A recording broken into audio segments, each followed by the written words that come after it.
Okay जी, stakeholders in business organisation. सबसे पहले तो आपको पता होना चाहिए कि स्टेक होल्डर कौन होता है। तो stakeholder is a group of individuals who has interest in what organization does or an expectation of organization।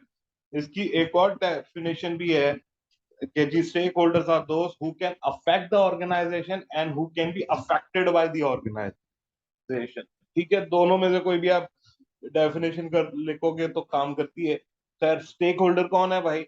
Group of individuals, लोग हैं जिनका ऑर्गेनाइजेशन की इंटरेस्ट है, जिन लोगों का इंटरेस्ट है कि भाई ऑर्गेनाइजेशन क्या करती है और उनकी कुछ एक्सपेक्टेशंस होती है ऑर्गेनाइजेशन से। ठीक है, अब उनमें कौन कौन लोग आ जाते हैं? अब स्टेक होल्डर्स की तीन तरह की कैटेगरीज हैं: internal stakeholders, external stakeholders, connected stakeholders. इसमें कौन आ जाता है?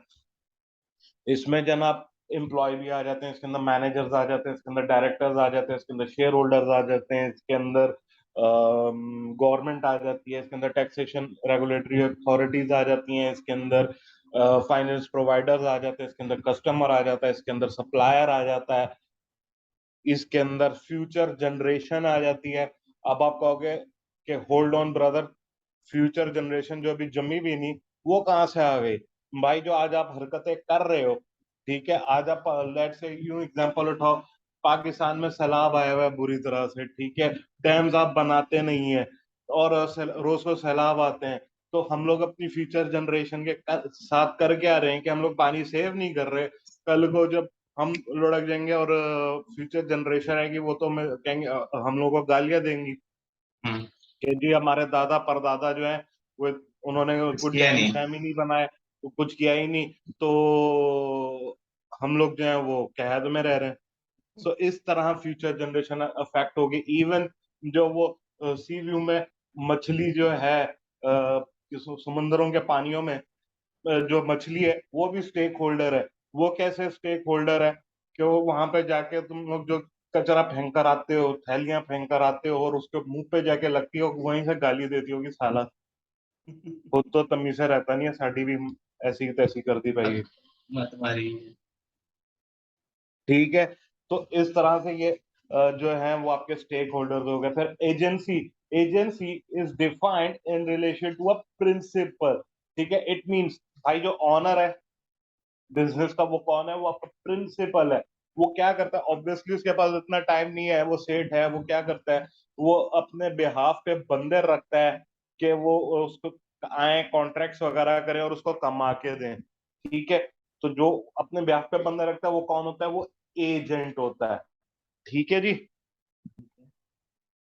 अब प्रिंसिपल एंड एजेंट, प्रिंसिपल जो है क्या जी, अपॉइंट करता है जैसे कि बोला एजेंट को अपने बिहाफ पे कि वो बिहाफ पे आके काम करे। कौन? जैसे कि for example CEO, chief executive officer, non executive director, chairman वगैरह, ये कौन है? सारे एजेंट्स हैं। अच्छा जी, एजेंसी की भाई जाहिर है कॉस्ट भी होती है। जब एजेंट्स ला के रखते हो तो क्या आंख भर के बंद करके उस पर विश्वास कर लोगे कि भाई तू तो मेरा भाई है, आ जा भाई, तेरे मुझे तेरे पे पूरा भरोसा है? ऐसा सीन नहीं है बेटा। When there is a money तो शक शुबा तो रखना ही है। ठीक है, तो आप एज एन एजेंट हो, आप बैठे हो बाहर सेट, तो आपको ये तो है ना मेरा माल कहाँ ना जाए, मुझे टोपियां ना करा दे, सही है, मेरे साथ फ्रॉड ना कर जाए। तो अब इसी सीन में जी कॉस्ट लगती है।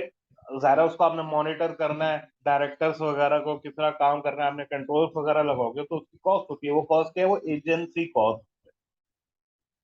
अच्छा जी, आगे बढ़े तो हमारे पास आ जाता है internal stakeholder. Internal stakeholder जो कि इंटरनली कनेक्टेड होते हैं एक ऑर्गेनाइजेशन से और उस उन लोगों का बहुत ज्यादा इन्फ्लुएंस होता है।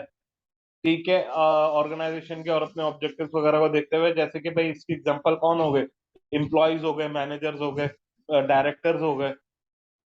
अच्छा जी, फिर हमारे पास होते हैं connected stakeholders. Connected stakeholders जो है वो जो कि कनेक्टेड होते हैं, ठीक है, जिनका कॉन्ट्रेक्चुअल रिलेशनशिप होता है ऑर्गेनाइजेशन के साथ, जैसे कि शेयर होल्डर्स, भाई हम लोग शेयर बाय करते हैं तो हमारा कॉन्ट्रेक्चुअल रिलेशनशिप है। कस्टमर, उसका कॉन्ट्रेक्चुअल रिलेशनशिप है। सप्लायर्स, उसका भी कॉन्ट्रेक्चुअल है। फाइनेंस प्रोवाइडर्स यानी कि आपका बैंक, जिस बैंक वगैरह जिससे आप लोन ले रहे हैं, कौन है? कनेक्टेड स्टेक होल्डर है। फिर आगे बढ़े, एक्सटर्नल स्टेक होल्डर जो कि भाई ऑर्गेनाइजेशन से कनेक्टेड नहीं होते और वो इंश्योर कर रहे होते हैं कि ऑर्गेनाइजेशन अपने ऑब्जेक्टिव्स मीट कर जाए और तमीज के दायरे में रहे। अच्छा जी। तो मतलब आप एजेंसीज के बारे में बता रहे थे, एजेंट्स के बारे में, बीच में उस टाइम आवाज ब्रेक। तो एक्सटर्नल स्टेक होल्डर्स जिनके डाइवर्स ऑब्जेक्टिव्स होते हैं, वेरी कर रहे होते हैं, इंश्योर करते हैं कि ऑर्गेनाइजेशन अपने ऑब्जेक्टिव्स मीट करे, जैसे कि एनजीओज आ गई फॉर एग्जांपल। तो वो देखते हैं कि जी ह्यूमन राइट्स मीट हो रही हैं, ऐसा तो नहीं है किसी के साथ जाति वगैरह हो रही है। गवर्नमेंट है, गवर्नमेंट को आपसे टैक्स लेना है, वो मेक श्योर करेगा कि लॉज एंड रेगुलेशन को आप फॉलो करें। ट्रेड यूनियंस भी मजदूरों के साथ ना इंसाफी ना हो, या एक्सटर्नल स्टेक होल्डर्स हो गए। अब हमारे पास वेरियस स्टेक होल्डर्स ग्रुप्स आ जाते हैं फॉर एग्जांपल, देखो, और इनके दरमियान देखो क्या कॉन्फ्लिक्ट्स होते हैं, ये देखना है हमें। स्टेक होल्डर है जैसे कि एम्प्लॉय वर्सेस मैनेजर। तो जी एम्प्लॉय कह रहा होगा मुझे ज्यादा से ज्यादा पगार मिले, मैनेजर कह रहा होगा पगार प्लस ज्यादा मिले और कॉस्ट एफिशिएंसी रहे, क्योंकि कॉस्ट एफिशिएंसी रहेगी, उसकी परफॉर्मेंस अच्छी होगी तो उसको बोनस मिलेगा। Customer versus share holders, share holder कहेगा ज्यादा से ज्यादा प्रॉफिट हो ताकि ज्यादा से ज्यादा डिविडेंड मिले, कस्टमर कहेगा क्वालिटी लेकर आओ। General public versus share holders, general public है कि भाई सुकून रखो, ज्यादा आलूदगी ना फैलाओ, है जी, ज्यादा आलूदगी ना फैलाओ। जबकि शेयर होल्डर कहेगा पैसा रोकड़ा। तो आपस में ये कॉन्फ्लिक्ट्स होते हैं। अब मैंडलव फ्रेमवर्क,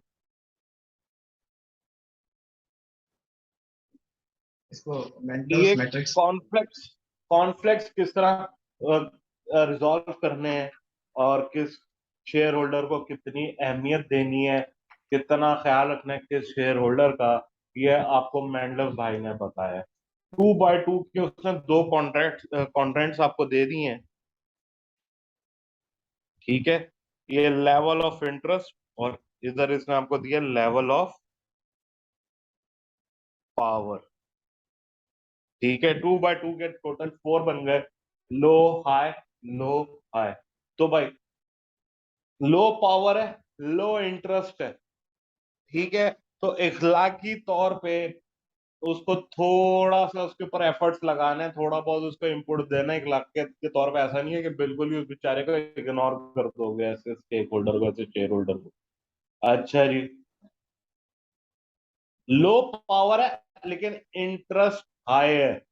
ये वो लोग हैं जो दूसरों को अपने साथ मिला के ना आपके लिए प्रॉब्लम क्रिएट कर सकते हैं। तो भाई ऐसे लोगों को सेटिस्फाई इस तरह रखो कि उनको इन्फॉर्म रखो, ठीक है।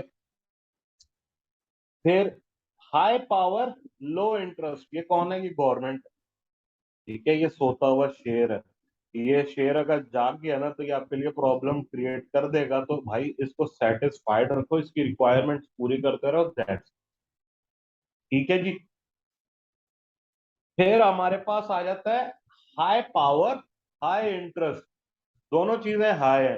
अब ये वो हैं जो आपको मैक्सिमम आपको रिसोर्सेस वगैरह दे रहे होते हैं, ये बड़े शेर हैं भाई। इनसे पंगा लेना आप अफोर्ड नहीं कर सकते ऑब्जेक्टिव। इनसे अगर आपने पंगा ले लिया तो आपके वजूद को मसला हो जाएगा, आपके ऑर्गेनाइजेशन का वजूद का मसला हो जाएगा। तो भाई मैक्सिमम रिसोर्सेज आपने इन पे यूटिलाइज करनी है, ठीक है जी। ठीक है। तो ये था ए।